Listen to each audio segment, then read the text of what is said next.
प्रश्न है, तुम बच्चे 21 जन्मों के लिए किस आधार पर माला माल बनते हो? तुम बच्चे 21 जन्म मैंने सतयुग त्रेता के 21 जन्म किस आधार पे माला माल बनते हो? क्योंकि इस संसार में कुछ भी फ्री नहीं है। इस संसार में कुछ फ्री है? कुछ करोगे तो पाओगे, नहीं करोगे तो नहीं पाओगे। एक्शन है तो रिएक्शन है, एक्शन ही नहीं तो रिएक्शन क्या होगा? तो हम इस वक्त ऐसा क्या करते हैं जिससे हम भगवान हमें माला माल कर देता है?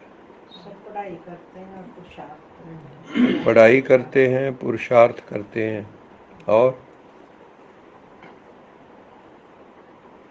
क्या करते हैं? बाबा के बताए रास्ते पे चलते हैं, भगवान के बताए रास्ते पे चलते हैं, और अवगुण छोड़कर गुण धारण अवगुण छोड़ के गुण धारण करते हैं, और ज्ञान का प्रचार प्रसार करते हैं। उसके कारण माला माल बनते हैं, और बाबा की याद में रहते हैं, सेवा करते हैं, और वचनों को सुन के मनन करने की कोशिश उनके वचनों को सुन के उसको मनन चिंतन करते हैं ताकि जीवन का हिस्सा बन जाए, मगन हो जाए। मनन से मगन अवस्था आती है। आप किसी चीज़ का मनन करते रहो तो धीरे धीरे उसी में खो जाओगे, उसी का रूप हो जाओगे। भगवान को क्यों कहते हैं याद करो? उस जैसे बन जाएंगे। जैसे उदाहरण देते हैं ना, जैसी स्मृति होती वैसी आपकी मेंटल स्टेट हो जाती, मन की स्थिति। जैसे बचपन में आपको कुत्ते ने काट लिया, ठीक है, वो याद आपकी बुद्धि में आज भी है। अभी भी कहीं कुत्ता देखोगे तो क्या होगा?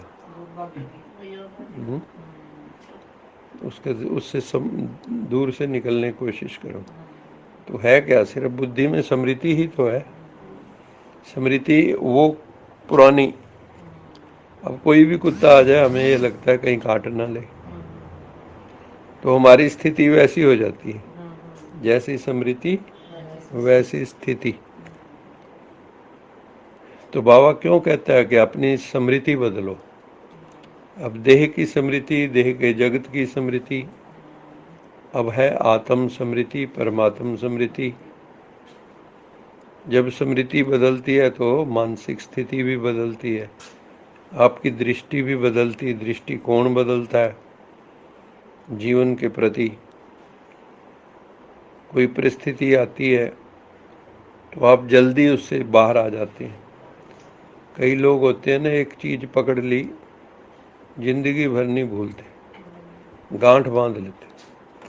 फलाने ने मेरे को इस समय ये बात कही, और उसको रिपीट करते रहते। वही जैसे कल कह रहे थे कि कोई ना कोई फूफा रूठ जाता है तो फिर उनको मनाना पड़ता है, तो वो गांठ बांध रखी है, चाहे 10 साल बीत जाए, 5 साल बीत जाए। ऐसे बताते हैं ना, भी 2 भाई थे तो उनकी किसी बात पे हो गई तो कसम खा ली दोनों ने कि हम एक दूसरे की दहलीज पार नहीं करेंगे। तो वही हुआ, कई साल बीत गए, दोनों के बच्चे जवान हो गए। बड़े भाई की बेटी की शादी होनी थी, तो छोटे भाई को निमंत्रण दिया। उसने कहा मैं तो तेरी दहलीज पार नहीं करूँगा, है ना। तो फिर उसके गुरुजी के पास गए जहाँ उसने नाम ले रखा था। गुरुजी इसको समझाओ कुछ। तो गुरुजी ने उसको बुलाया।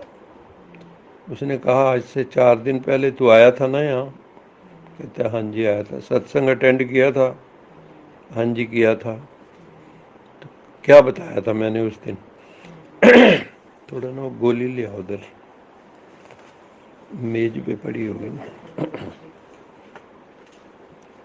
तो क्या बताया था? कहता जी वो तो याद नहीं, 4 दिन पहले वाला याद नहीं, और ये 15 साल पहले वाला। याद है। ये याद है। हम्म, है ना कमाल की बात। वही तो कमाल है। तो ये होता है, हम लोग क्या है ना, कीड़े ज़्यादा चुनते हैं, मोती नहीं चुगते। नहीं, अब वो मिल जाए तो ठीक है, कलयुग में। तो बाबा कहते हैं कि किस आधार पे माला माल बनते हैं? संगम युग पर जो अभी टाइम चल रहा है, तुम डायरेक्ट भगवान को अपना सब कुछ दे देते हो। सब कुछ दे देते हैं। भगवान को अपना सब कुछ दे देते हो, सब कुछ ट्रांसफर करते हो, सब कुछ इंश्योर कर देते हो। बाबा ने एक मुरली में कहा था ना कि सबसे बड़ी इंश्योरेंस कंपनी किसकी है? बाबा। भगवान की। आप कुछ भी देते हो इंश्योर हो जाता है। तन दोगे तन इंश्योर हो जाएगा, मतलब आपको निरोगी तन मिलेगा। मन भगवान के अर्पित करोगे, निरोगी मन मिलेगा। धन अर्पित करोगे तो धन की कोई सीमा ही नहीं रहेगी। रिश्तेदार संबंधियों को ज्ञान सुनाओगे तो उनके साथ मधुर संबंध रहेंगे। क्योंकि charity begins at home. Charity begins at home. जो कुछ भी आपके पास है, सबसे पहले किसको देते हो? अपने घर वालों को। और ये जो ज्ञान मिले तो किसको देना चाहिए? सबसे पहले हकदार कौन है? घर वाले। वहाँ प्रैक्टिस कर सकते हो ज्ञान सुनाने की, प्यार से सबको ज्ञान सुना सकते हो कि आज मैंने ये सुना, आज मैंने ये सुना। जब हम ज्ञान में आए तो घर जाता था तो माता पूछती थी आज क्या सुन के आए? तो बताते थे आज ये सुना। तो बाबा कहते हैं संगम युग पर तुम डायरेक्ट बाप को अपना सब कुछ दे देते हो, सब बाबा के हवाले कर देते हो। इसके रिटर्न में, इसके एवज में, इसके बदले में तुम 21 जन्मों के लिए माला माल बन जाते हो। दुनिया में तो कोई एक जन्म के लिए आपको, जैसे पढ़ाई टीचर ने, तो हो सकता है कि एक जन्म के लिए आपको सोर्स ऑफ इनकम बन जाए, आय का स्रोत बन जाए। लेकिन ये ऐसी पढ़ाई है 21 जन्मों तक इसका असर चलता है, क्योंकि इसकी मर्यादाएं बहुत ऊंची हैं। इसलिए सब कुछ अपने अंदर से देखना है कि मैं सब कुछ को अमानत समझता हूँ। ये सब कुछ किसका दिया हुआ है? आप क्या लेके आए थे? जाओगे खाली हाथ या भरे हाथ? खाली जाएंगे। खाली जाओ। थोड़ा बहुत भाग्य लेके आए थे, फिर उसको यहाँ पे ज्ञान से आपने, जब भाग्यशाली भाग्य विधाता मिल गए तो भाग्यशाली आत्मा हो गई। अभी पद्मा पदम भाग्यशाली आत्मा है। तो 21 जन्मों के लिए इस पढ़ाई की जो है कमाई मिलती है। इस पढ़ाई की कमाई कितने जन्म मिलती? 21 जन्म। आपको कुछ करना नहीं पड़ेगा, कहीं जाना नहीं पड़ेगा, कहीं नौकरी नहीं टोकरी कोई उठानी नहीं पड़ेगी, मौज ही मौज हो जाएगी। बाबा कहते हैं इस समय तुम्हारे पास जो भी कूड़ा कचड़ा है वो मुझे दे दो। इसलिए शिव के ऊपर जो लोग चढ़ाते हैं आक धतूरा जैसी चीजें। क्योंकि भगवान आपसे कोई बढ़िया चीजें नहीं मांगता। वो कहता है तुम्हारे अंदर जो गंदगी भरी पड़ी है, जो विकार भरे पड़े हैं, जो विष है तुम्हारे अंदर, जहर, मैं तुम्हारा जहर पीने आया हूँ। इसलिए वहां शंकर जी को दिखाते हैं कि वो हलाहल पी गए, क्योंकि शिव को कहते ही हैं विष हर। गले में तो सांप पड़ा दिखाते हैं शंकर जी के, वो काटता नहीं उनको। हमें कोई सांप दिखा दे तो तो वैसे गले में डाल लोगे? डर के हम्म? हमारे भाग गए। वो परिचारक, वो किस चीज का परिचायक है? विष, विषैले काम क्रोध लोभ ओंकार।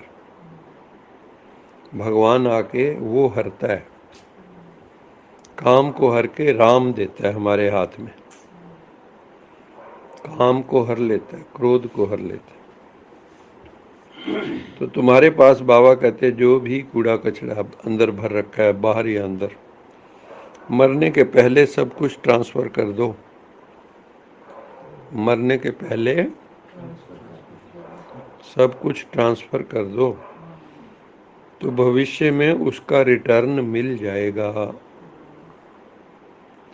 खाली नहीं जाएगा आपका।